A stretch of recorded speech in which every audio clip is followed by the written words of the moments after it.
Good morning, students. Today we will start with hydrolysis of nucleic acids. Nucleic acids hydrolysis पर क्या products बनाते हैं उसके बारे में हम आज स्टडी करेंगे. जैसा कि हम जानते हैं, as we know, many monomeric units of nucleotides combine via phosphodiester bonds to form polynucleotide chain which is called as nucleic acid. तो न्यूक्लिक एसिड वास्तव में क्या है? पॉलीन्यूक्लियोटाइड चेन्स हैं. वो वास्तव में क्या है? कई सारी न्यूक्लियोटाइड की मोनोमेरिक यूनिट्स सबसे छोटी यूनिट्स हैं न्यूक्लियोटाइड्स की, जो कि फॉस्फोडाइएस्टर बॉन्ड से जुड़कर पॉलीन्यूक्लियोटाइड चेन बना लेती हैं. और ये पॉलीन्यूक्लियोटाइड चेन्स अलग अलग कॉम्बिनेशंस में प्रेजेंट होकर न्यूक्लिक एसिड्स की संरचना करती हैं. तो इसलिए ये न्यूक्लिक एसिड्स का यदि हम हाइड्रोलिसिस कराएं, यानी उनका हाइड्रोलिसिस कराने पर न्यूक्लिक एसिड्स का हमें वापस से वही कंपोनेंट्स या वही कॉन्स्टिट्यूएंट कंपाउंड्स की प्राप्ति होगी जिनसे मिलकर ये बने हैं.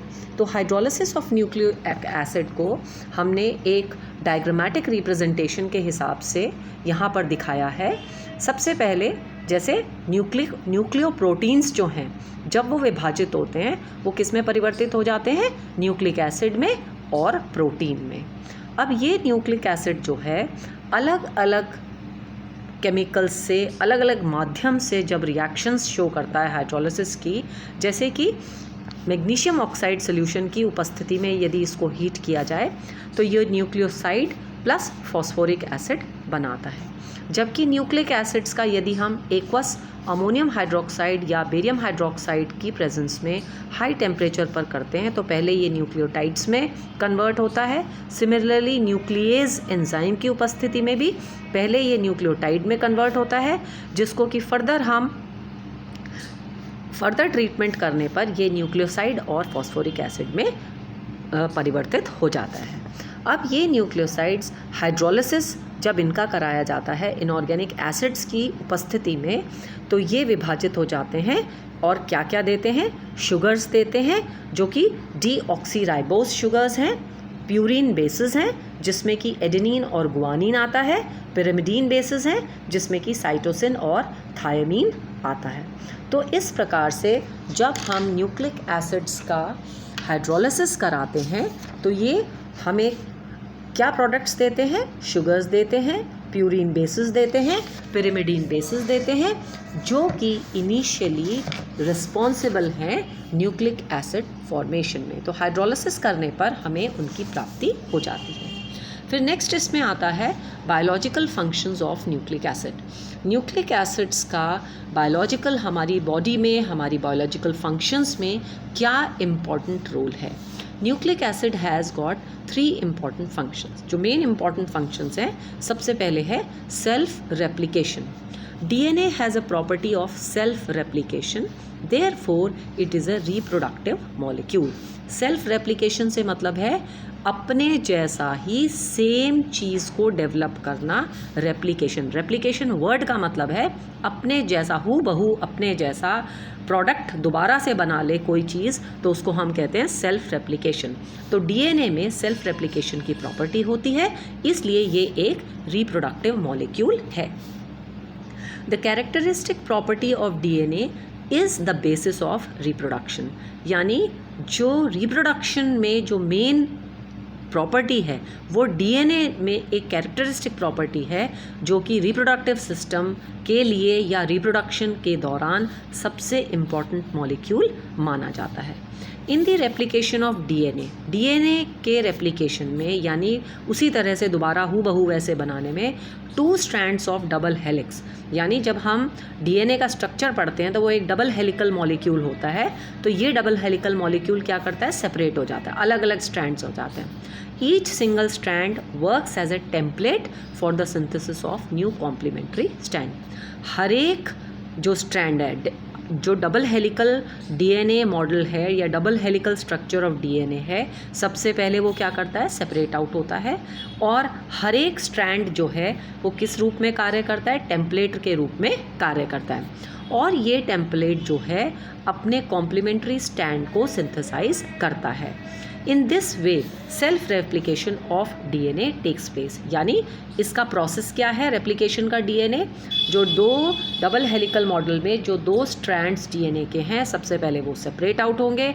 सेपरेट होने के बाद हर एक स्ट्रैंड जो है वो क्या कहलाएगा, टेम्पलेट कहलाएगा। और वो टेम्पलेट जो है अपना कॉम्प्लीमेंट्री स्ट्रैंड जो है उसको सिंथेसाइज करेगा। ये जो है सेल्फ रेप्लिकेशन का डीएनए का प्रोसेस है। यहाँ पर ए स्ट्रक्चर, बी स्ट्रक्चर और सी स्ट्रक्चर जो है वो क्या शो कर रहा है, mechanism of replication of DNA.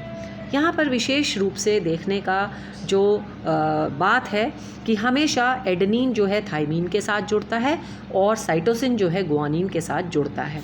तो उनका ऑर्डर भले ही कोई सा हो, पर हमेशा हम ATCG जो है उसको देखते हैं कि AT हमेशा जुड़ा रहेगा, CG जो है हमेशा जुड़ा रहेगा।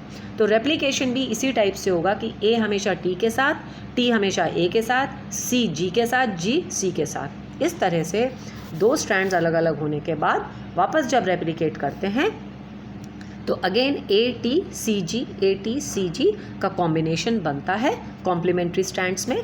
इसको हम mechanism of replication of DNA कहते हैं, जो कि रिप्रोडक्टिव सिस्टम में या रिप्रोडक्शन में एक बहुत ही इम्पॉर्टेंट रोल प्ले करता है। दूसरा आता है protein synthesis. Specific sequence of pyrimidine and purine base pairs in DNA confirms the coded information necessary for specific protein preparation. ये एक्चुअली प्यूरिन और पिरिमिडीन बेसिस का जो सीक्वेंस है वो एक इम्पॉर्टेंट सीक्वेंस है डीएनए में, जो कि क्या करता है, एक कोड के रूप में नेसेसरी जो रूल है वो आगे फॉरवर्ड करता है, जो कि प्रोटीन को प्रिपेयर करता है। यानी जिस तरह का प्रोटीन चाहिए उसी तरह का प्रोटीन प्रिपेयर हो, ये इन्फॉर्मेशन कोडेड लैंग्वेज में रहती है, जो कि कोडेड लैंग्वेज में पास ऑन होके उस स्पेसिफिक प्रोटीन प्रिपरेशन के काम आती है। First of all these coded instructions are transcribed into mRNA। यानी ये जो कोडेड इंस्ट्रक्शन है ये mRNA द्वारा जो है ये ट्रांसमिट होती है, matching the sequence of nitrogen basis. After this the instruction available in mRNA is translated into special sequence of amino acid in protein and polypeptide series. तो ये जो mRNA है इसीलिए ये मैसेंजर RNA भी कहलाया जाता है, क्योंकि मैसेंजर RNA जो है उस कोड को रीड करता है और जो स्पेशल सीक्वेंस अमीनो एसिड का प्रोटीन्स में है उसको फॉरवर्ड करता है। तो जो मेजर स्टेप्स हैं वो है रेप्लिकेशन, डीएनए का रेप्लिकेशन, फिर ये ट्रांसक्रिप्शन करता है आरएनए में, आरएनए ट्रांसलेशन करता है जो कि प्रोटीन फॉर्मेशन में करता है। तो आरएनए वापस रेसिप्रोकल ऑफ ट्रांसमिशन बन के डीएनए में कन्वर्ट हो जाता है। तो ये डायग्रामेटिक जो रिप्रेजेंटेशन है कि किस प्रकार जो जेनेटिक मेजर स्टेप है जेनेटिक इन्फॉर्मेशन को पास ऑन करने के लिए, वो इस प्रकार से शो किया गया है। फिर आता है इसमें many type of proteins are synthesized in the cell and specific amino acid composition for each protein is directed by cellular DNA. तो डीएनए एक्चुअली हमें कोडेड लैंग्वेज में ये इन्फॉर्मेशन देता है कि किस टाइप का प्रोटीन जो है वो कौन से सेल्स सिंथेसाइज करेंगे, कौन से स्पेसिफिक अमीनो एसिड्स जुड़ेंगे जिससे कि प्रोटीन का सिंथेसिस हो जाए। तो ये जो प्रोटीन का सिंथेसिस है ये भी, इसमें भी डीएनए जो है बहुत इंपॉर्टेंट रोल प्ले करता है। तो हम बायोलॉजिकल फंक्शंस पढ़ रहे हैं न्यूक्लिक एसिड्स का, जिसमें हमने पहले सेल्फ रेप्लिकेशन पढ़ा, दूसरा है प्रोटीन सिंथेसिस और तीसरा इसमें आता है mutation. Under specific condition sequence of nitrogen bases of some amino acids change. कभी कभी क्या हो जाता है कि ये जो सीक्वेंस है नाइट्रोजन बेसिस का अमीनो एसिड्स में ये चेंज हो जाता है।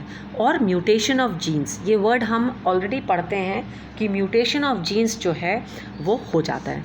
This type of changes are stable and next molecular generation of DNA changes.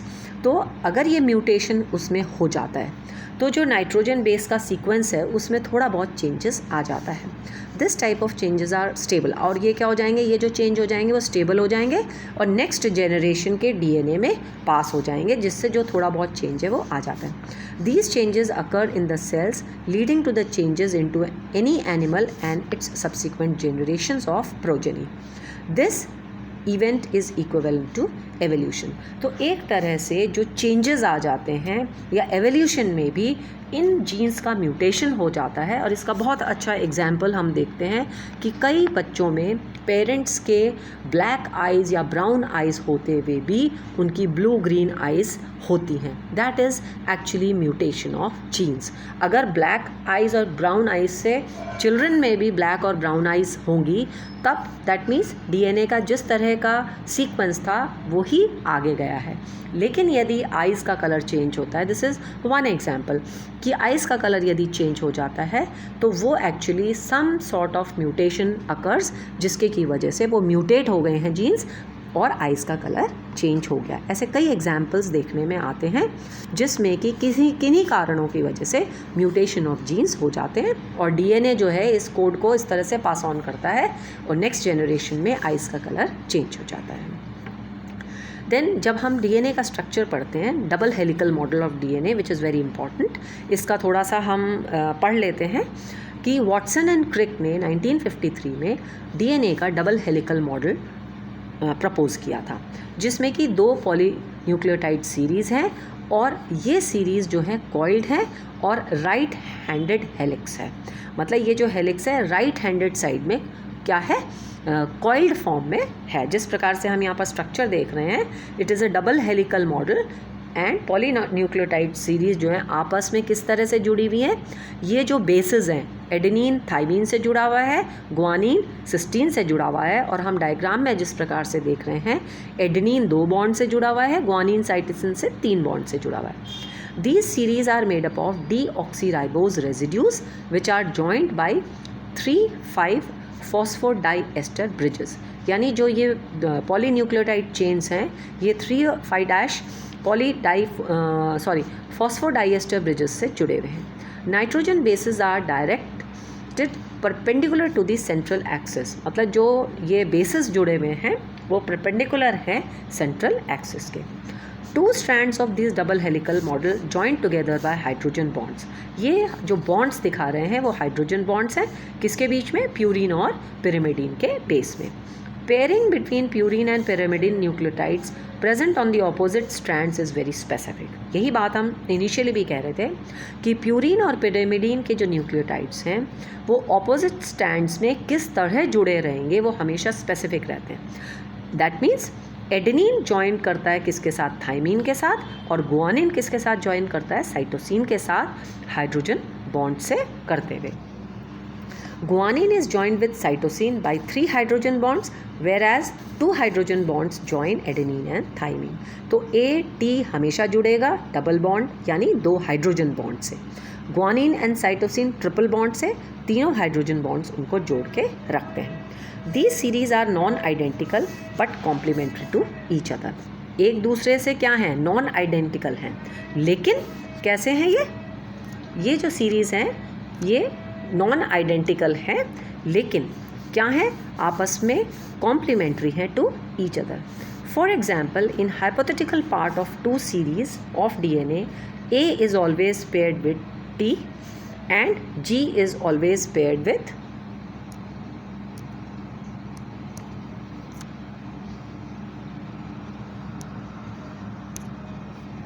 A is always paired with T